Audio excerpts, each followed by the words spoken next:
ನಮಸ್ಕಾರ ಸ್ನೇಹಿತರೆ, ಅಭಿರುಚಿ ಚಾನಲ್ಗೆ ನಿಮ್ಮೆಲ್ಲರಿಗೂ ಸ್ವಾಗತ. ಇವತ್ತು ನಾವು ಮಸಾಲೆ ದೋಸೆಗೆ ಹಚ್ಚುವಂಥ ಕೆಂಪು ಚಟ್ನಿಯನ್ನು ಹೇಗೆ ಮಾಡೋದು ಅಂತ ನೋಡ್ಕೊಂಡು ಬರೋಣ ಬನ್ನಿ. ಅದಕ್ಕೆ ಬೇಕಾಗಿರುವಂತಹ ಇಂಗ್ರೀಡಿಯೆಂಟ್ಸ್: ಗುಂಟೂರು ಮೆಣಸಿನ್ಕಾಯಿ ಒಂದು 10, ಬ್ಯಾಡಗಿ ಮೆಣಸಿನ್ಕಾಯಿ ಒಂದು 15, ಬೆಳ್ಳುಳ್ಳಿ, ಜೀರಿಗೆ, ಒಂದು 3-4 ಟೇಬಲ್ ಸ್ಪೂನ್ ಎಣ್ಣೆ, ಒಂದು ಈರುಳ್ಳಿ, ಹಾಗೆ ಸ್ವಲ್ಪ ಬಿಸಿನೀರು.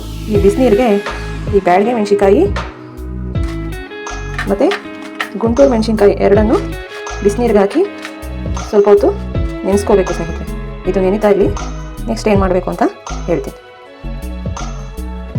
ಸ್ಟವ್ ಹಚ್ಚಿ ಒಂದು ಪಾತ್ರೆ ಇಟ್ಟು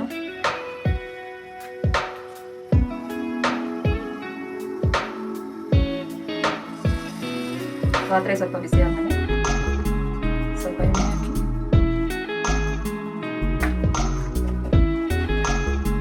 ಎಣ್ಣೆ ಸ್ವಲ್ಪ ಕಾದ ನಂತರ ಸ್ವಲ್ಪ ಜೀರಿಗೆ,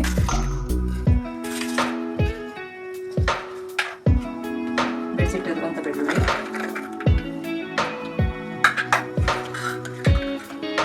ಮತ್ತು ಕಟ್ ಮಾಡಿರುವಂಥ ಒಂದು ಈರುಳ್ಳಿ ಇದೆಲ್ಲವನ್ನು ಚೆನ್ನಾಗಿ ಫ್ರೈ ಮಾಡಬೇಕು.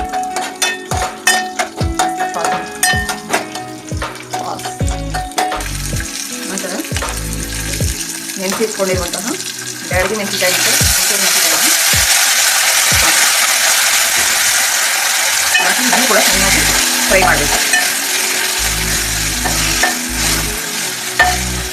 ಇದು ಚೆನ್ನಾಗಿ ಫ್ರೈ ಆದಮೇಲೆ ತಣ್ಣಗಾಗೋದು ಬಿಟ್ಟು,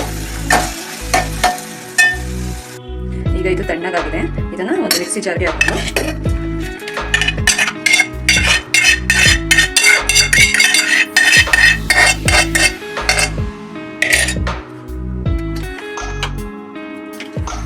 ರುಬ್ಕೊಂಡು ಬರೋಣ.